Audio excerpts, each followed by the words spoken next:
When you were a kid, you were saying you were able to look at your dad or your uncle and you could really perceive them and understand them and know them. Yeah. When you looked around at the people in the org and you trusted them, do you think there was a misperception there, or were you? Well, I tell you, I got to be honest, is that the more I got in, the stupider I got. That's as I get out, that's my perception.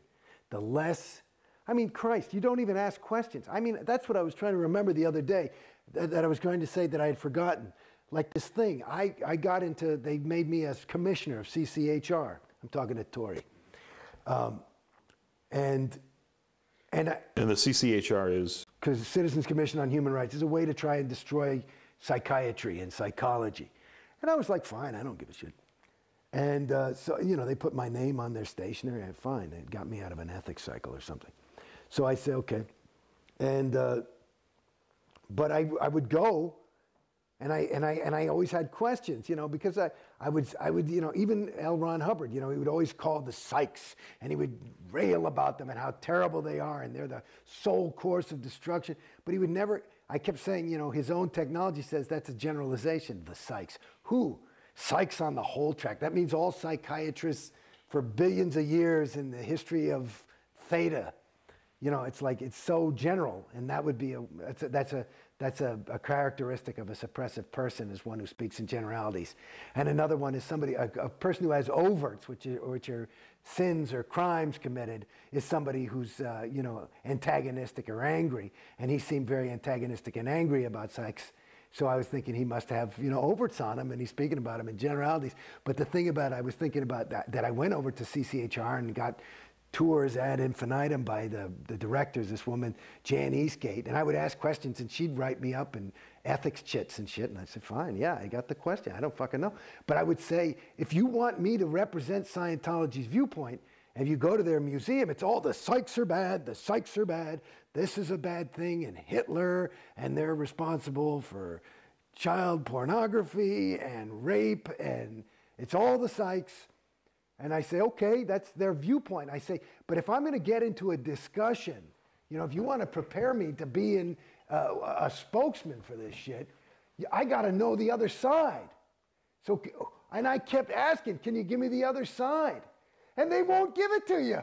And every time I would push it, I'd be like, honey, there's no way to get into the argument. They, you know, they're not, if it's all this is true, there wouldn't be anything. I got to know their viewpoint. How am I going to win the argument? You know what I mean? And they wouldn't give me the viewpoint. And it was like, and then they started to write me up because I'm doubting. I'm not saying I'm doubting or nothing. I'm just waiting for the data, which is this whole big thing about learning how to think correctly is this other course called the Data Series. And basically you have to get all the data. They won't give you any fucking data on certain things. And especially about this. There's nothing written in all the tomes of Scientology about psychiatry. Nothing other than the psychs are responsible for all your sexual problems because they implanted you as a thetan 10 years ago. And I realized that on my research of OT10. Oh, well, then it must be true because LRH says it's so. I mean, it's really, you see how at a certain point you get conned. And I was saying, where's the fucking data? I'd say to everybody. And they'd show you, and nobody's allowed to tell you anything. So they pull out a reference. They always pull out this fucking reference called pain and sex. And there's like, he's talking about pain and sex are these things that are really just dogging people and bothering them. And it's a really difficult thing that we're trying to help you with in Scientology. And basically, there's maybe 2 sentences in there where LRH says, through my research on the whole track of OT something or other, I've just discovered that this is all because of psychs. And that's the reference they tell you to prove that the fucking Hitler and rape is a thing. And I'm like, honey, that doesn't quite handle it, you know, but they don't get it. Now, I look at this as an outsider, and to me, and I don't have a vast knowledge of this, but it seems like the psychiatric field sprung forth in the 1800s, or not, you know, thousands of years ago or millions of years ago. How are there psychs on the whole track? Because if there weren't psychs? No, well, because now the latest, these are the evil people. These are the evil beings, actually. These are the evil beings. And they've been around. They, you know, like you hear about Xenu and all that shit. Xenu was a psych. You got it? So he just wasn't a practicing psychiatrist. No, he was practicing Xenuism. You got it? Gotcha. Now they're called psychs. So you better beware. I remember one time I visited. Right? Fuck me. One time I visited the Celebrity Center and it just walked in late at night and looked around and said, well, what goes on in here? Right. And they woke up the projectionist to show me the orientation. Oh, nice. I had my own private screening that night. And they had some poor Sea Org kid, maybe 15, 16 years old, babysitting me in the theater. Right. Well, you're not allowed to watch the movie alone.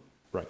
Well, I was not allowed to do what? Because you get an MU. Like he was watching to make sure you didn't have any lack of mask kind of shit. And he was making small talk before that, and he was saying, well, you know, you remember the Salem witch trials? Yeah. You know, it was the psychs behind that. Well, I don't think there were psychiatrists back then. And he went, oh, no, not the psychs. I mean the pharmaceutical companies. Oh, dear goodness. No, not quite.